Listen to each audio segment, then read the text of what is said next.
কালকে রমনা বটমূল, বর্ষবরণ শোভাযাত্রা, সরস্বতী উদ্যান, ঢাকা বিশ্ববিদ্যালয় কেন্দ্রিক যেসব প্রোগ্রাম হবে, এর আশেপাশে ট্রাফিক ডাইভারশন বা ট্রাফিক নিয়ন্ত্রণ আমরা যেভাবে করব সেটাই উল্লেখ করতেছি। অন্যান্যবার হয়তো বড় এলাকা খালি রাখা হয়, এবার জনসাধারণের চলাচলের কথা চিন্তা করে অথবা পায়ে হাঁটতে হবে বেশি অথবা গাড়িতেও বেশি দূরে আসতে পারবে না, সেটা বিবেচনা করে অন্যান্যবার আমরা এলাকা একটু কমিয়েছি, প্রয়োজন হলে বাড়িয়ে দিব। কমিয়ে যেটা আমরা করেছি, প্রথম ডাইভারশন পয়েন্ট থাকবে হলো বাংলা মোটর ক্রসিং। এখান থেকে বড় গাড়িগুলো চলে আসবে, Bailey road crossing, Kakrail church crossing, এসব জায়গায় গাড়ি বন্ধ থাকবে। তারপরে কদম ফোয়ারা ক্রসিং বা এটা প্রেস ক্লাবের যে গ্যাপ, প্রেস ক্লাবের সামনে একটা গ্যাপ আছে, পুরো কদম ফোয়ারা পর্যন্ত আসতে পারবে না।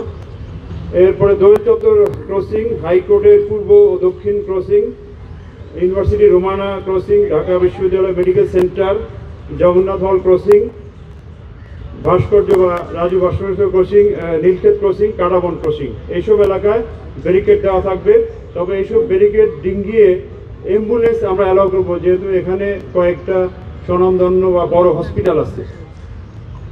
এর বাইরে আমরা আগে ছিল 0 পয়েন্ট ইউপিএল কর্মচারী হাসপাতাল, এগুলো বন্ধ থাকতো, এগুলো এবার খোলা থাকবে। সাগর হতে বাংলা মোটর, এখানে আমরা হয়তো গাড়ি আউটগোয়িংয়ে চালাতে পারবো, ইনকামিং হতে পারবে না, অর্থাৎ সাগরা থেকে বাংলা মোটর যেতে হবে। চানখারপুর হতে আজিমপুর বা মিরপুর রোডে যেতে পারবে বাম লেনে গাড়ি। বাংলা মোটর হতে নেভি গ্যাপ পর্যন্ত হালকা গাড়ি চলতে পারবে। এছাড়া গাড়ি চলাচলের জন্য যে দিক নির্দেশনা, রমনা পার্ক, সরস্বতী উদ্যান ও ঢাকা বিশ্ববিদ্যালয় এলাকায় ডাইভারশন পয়েন্ট সমূহ ব্যতীত কিছু রাস্তায় আমরা গাড়ি চলাচল করতে পারবে বা কোন দিকে চলাচল করবে সেটা আমরা বলে দিচ্ছি। মিরপুর ফার্মগেট হইতে শাহবাগ অভিমুখী যাত্রীবাহী যানবাহন বাংলা মোটর ক্রসিং হতে বামে মোড় নিয়ে মগবাজার ক্রসিং হয়ে গন্তব্যে বসতে পারবে। গোলাপশাহ মাজার ক্রসিং, হাইকোর্ট ক্রসিং হইতে শাহবাগ অভিমুখী যাত্রীবাহী যানবাহন কদম ফোয়ারা crossing, UBL crossing, nightingale crossing হয়ে যেতে পারবে। সায়েন্স ল্যাবরেটরি ক্রসিং হইতে শাহবাগ অভিমুখী যাত্রীবাহী যানবাহন মিরপুর রোড দিয়ে Azimpur crossing, Chankharpur crossing, Bakshibazar crossing হয়ে গন্তব্যে যেতে পারবে। গাড়ি পার্কিংয়ের জন্য আমরা বেশ কিছু রাস্তা নির্ধারণ করেছি। নেভি গ্যাপ হইতে হোলি ফ্যামিলি হাসপাতাল পর্যন্ত রাস্তার দুই পাশে কিছু গাড়ি পার্ক করা যাবে। মৎস্য ভবন ক্রসিং হইতে সেগুন বাগিচা পর্যন্ত যে রোডটা, সেখানেও আমাদের বিশেষ করে অফিসিয়ালদের গাড়ি পার্কিং থাকবে। শিল্পকলা একাডেমি গলি, এখানেও অফিসিয়াল বা যারা ডিউটিতে নিয়োজিত থাকে তাদের গাড়ি থাকবে। কাটাবন ক্রসিং হইতে নীলক্ষেত ক্রসিং হয়ে পলাশী পর্যন্ত এখানে রাস্তার এক পাশে কিছু গাড়ি পার্কিং করা যাবে। দোয়েল চত্বর ক্রসিং হইতে শহীদুল্লাহ হল ক্রসিং পর্যন্ত কিছু ইউনিভার্সিটি এলাকায় গাড়ি পার্কিং থাকবে। আব্দুল গনি রোড, এখানেও যেহেতু সচিবালয় বন্ধ, এখানে কিছু গাড়ি পার্কিং। বাইরেও মানিক মিয়া এভিনিউ প্লাস এটাকে বলে যে বাণিজ্যমেলা মাঠ, পুরাতন বাণিজ্যমেলা মাঠ, জিয়া উদ্যান, এখানেও নর্থ সিটি কর্পোরেশনের উদ্যোগে বৈশাখী মেলা এবং শোভাযাত্রার আয়োজন করা হবে, সাংস্কৃতিক অনুষ্ঠানের আয়োজন করা হবে। ওই কেন্দ্রীয় কিছু যান চলাচল আমরা নিয়ন্ত্রণ করবো। তাছাড়া মানিক মিয়া এভিনিউতে ড্রোন শো আছে, ওই ড্রোন শো কেন্দ্রীয় আমরা গাড়ি চলাচল নিয়ন্ত্রণ করব। আপনাদের প্রতি আমার রিকোয়েস্ট এবং যিনারা শোভাযাত্রায় আসবেন তাদের প্রতি আমার রিকোয়েস্ট, শোভাযাত্রাটার রুট আপনাদেরকে বলছি, যেটা চারুকলার সামনে দাঁড়ায় শাহবাগের ওখানে যেয়ে ইউটার্ন করে এরকম আসবে। প্লিজ যখন শোভাযাত্রাটা মার্চ করবে আপনারা উদাহরণস্বরূপ যখন ইউটার্ন করবে শাহবাগ মোড়ে করে এই পাশে আসলো, এই সাইডের রাস্তায় আসলো, মানে থানার সাইডের রাস্তাটা এই পোর্শনে যখন আসবে, আপনারা প্লিজ ডাইন সাইডের যে রাস্তাটা, ওই রাস্তায় আপনারা কেউ যাবেন না। ওই রাস্তায় গেলে আপনার এটা তো দোয়েল চত্বর হয়ে যখন শহীদ মিনার হয়ে ওখান থেকে জিমনেশিয়ামের রোড দিয়ে দোয়েল চত্বর হয়ে আবার চারুকলা এসে শেষ হবে। তো আপনারা যদি ডাইন সাইডের এই যখন যাইতেছে তখন ডাইন সাইডের রাস্তা বা দোয়েল চত্বর থেকে যখন আসবে এই প্রসেশন বা এই শোভাযাত্রার এই রুটটা প্লিজ আপনারা কেউ সামনে যাবেন না, তাহলে এই প্রসেশনটা আসতে বিঘ্নিত হবে। আপনাদের কাছে আমার অনুরোধ, এবং যেনারা এই শোভাযাত্রায় যোগদান করতে আসবেন তারা যেন প্রসেশনের সামনে না যান, মেনে চলেন, তাহলে প্রসেশনটার মার্চে সমস্যা হবে। জাতীয় উৎসবমুখর এই অনুষ্ঠানে যাতে জাতি ধর্ম বর্ণ নির্বিশেষে সকলেই নির্বিঘ্নে উদযাপন করতে পারে তার জন্য ঢাকা মেট্রোপলিটন পুলিশ ব্যাপক নিরাপত্তা ব্যবস্থা গ্রহণ করেছে।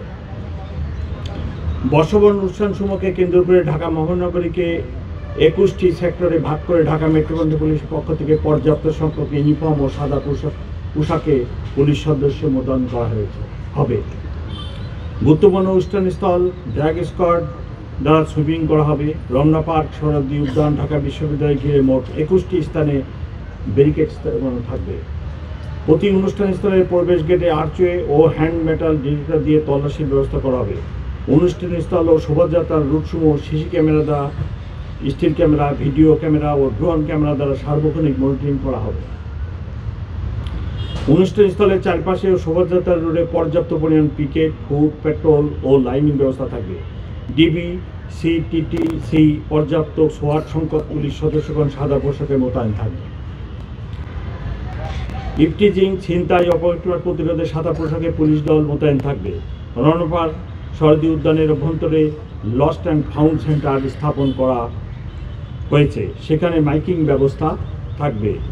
গোয়েন্দা নজরদারি বৃদ্ধি ও সাইবার পেট্রোল সহ নববর্ষ কেন্দ্রিক অপপ্রচার রোধে সামাজিক যোগাযোগ মাধ্যমে যে কোনো অপতর্কতা মনিটরিং করা হচ্ছে। সম্মানিত নগরবাসীগণ, আপনাদের নিরাপত্তার স্বার্থে তল্লাশি কাজে আইনশৃঙ্খলা বাহিনীর সদস্য সহায়তা কামনা করি। অনুষ্ঠানস্থলে কোনো প্রকার মুখোশ, ব্যাগ, ধারালো বস্তু ও দাহ্য পদার্থ নিয়ে না আসার জন্য অনুরোধ করছি। নির্ধারিত সময়ের মধ্যে অনুষ্ঠান শেষ করতে হবে এবং অনুষ্ঠান স্থল ত্যাগ করতে হবে। কোনো ধরনের ফানুস, আতশবাজি ফোটানো যাবে না এবং শব্দ দূষণ হয় এরকম কোনো বাঁশি ব্যবহার করা যাবে না। বর্ষবরণকে কেন্দ্র করে কোনো বাণিজ্যিক পণ্যের বাজারজাত করা যাবে না, বিশেষ করে শোভাযাত্রায় এবং অন্যান্য যে সমস্ত প্রোগ্রাম আছে সেই সকল প্রোগ্রামে। রমনা বটকুলে ছায়ানটের অনুষ্ঠান সকালে শুরু হবে এবং তাদের দ্বারা নির্ধারিত সময়ে শেষ হবে। উক্ত অনুষ্ঠানে 3টি গেট দিয়ে কেবল প্রবেশ করা যাবে। অনুষ্ঠান থেকে কেবল বের হওয়ার জন্য 2টি গেট ব্যবহার করা যাবে।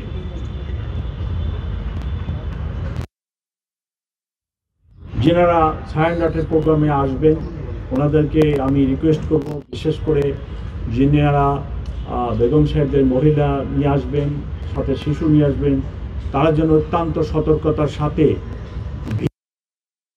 প্রবেশ করেন এবং নির্ধারিত মহিলা ও শিশুদের জন্য যে গেট আছে সেই গেট দিয়ে অনুষ্ঠান শেষে বাইরে চলে যান। শরৎদি উদ্যানে প্রবেশের 3টি গেট দিয়ে প্রবেশ করা যাবে এবং বের হওয়ার জন্য 3টি গেট ব্যবহার করা যাবে।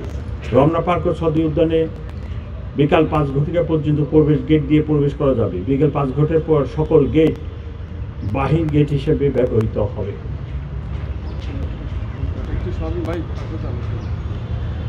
শোভাযাত্রার সময় শরৎদি উদ্যানের পশ্চিম পাশে চারুকলার অপোজিটের যে গেট আছে এই গেট বন্ধ থাকবে এবং এই গেট দিয়ে তখন কোনো মানুষ রাস্তায় যেতে পারবে না। বর্ষবরণ শোভাযাত্রা 14 এপ্রিল সকালে শুরু হবে। শোভাযাত্রাটি চারুকলা হতে শুরু হয়ে শাহবাগ মোড়, টিএসসি, শহীদ মিনার, দোয়েল চত্বর, বাংলা একাডেমি, টিএসসি হয়ে পুনরায় চারুকলায় গিয়ে শেষ হবে। শোভাযাত্রার পুরো রুটটি নিরাপত্তার চাদরে ঢাকা থাকবে। পাশ থেকে বিকল্প পথে শোভাযাত্রায় প্রবেশ করা যাবে না। শোভাযাত্রায় যিনারা যোগদান করতে চান তাদের জন্য আমরা একটি ম্যাপ এবং রুট নির্ধারণ করে দিয়েছি। এখানে শোভাযাত্রার শুরু থাকবে, হেড থাকবে চারুকলার সামনে এবং টেল ভিসি মহোদয়ের বাংলোর সামনে থাকবে। এখানে বিভিন্ন ধরনের আইটেম থাকবে, আপনারা জানেন প্রতি বছর যেটা হয়। আমরা শোভাযাত্রা যখন হবে তখন এদের মাঝে যে রুট আমি বললাম এই রুটে কেউ মাঝখান দিয়ে শোভাযাত্রায় প্রবেশ করতে পারবেন না। শোভাযাত্রায় যারা যোগদান করবেন তাদেরকে শাহবাগ মোড় থেকে অথবা এই ছায়ানটের প্রোগ্রাম শেষে যেনারা শোভাযাত্রায় যেতে চান তাহলে তাদেরকে এখান থেকে শাহবাগ মোড় হয়ে কাঁটাবন মসজিদ, কাটা মসজিদ থেকে লেফট টার্ন করে নীলক্ষেত মোড় থেকে লেফট টার্ন করে বিচি মেয়েদের বাংলোর সামনে যে শোভাযাত্রার ট্রেন থাকবে ওইখানে যোগদান করবেন।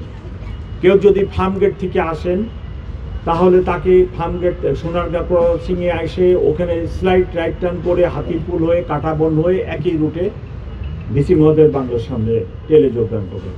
কেউ যদি বাংলা মোটরের দিক থেকে আসে বাংলা মোটর থেকে শাহবাগ মোড়ে আসবেন, এসে ওখানে রাইট টার্ন করে কাঁটাবন মসজিদেও একই রুটে ওখানে যাবেন।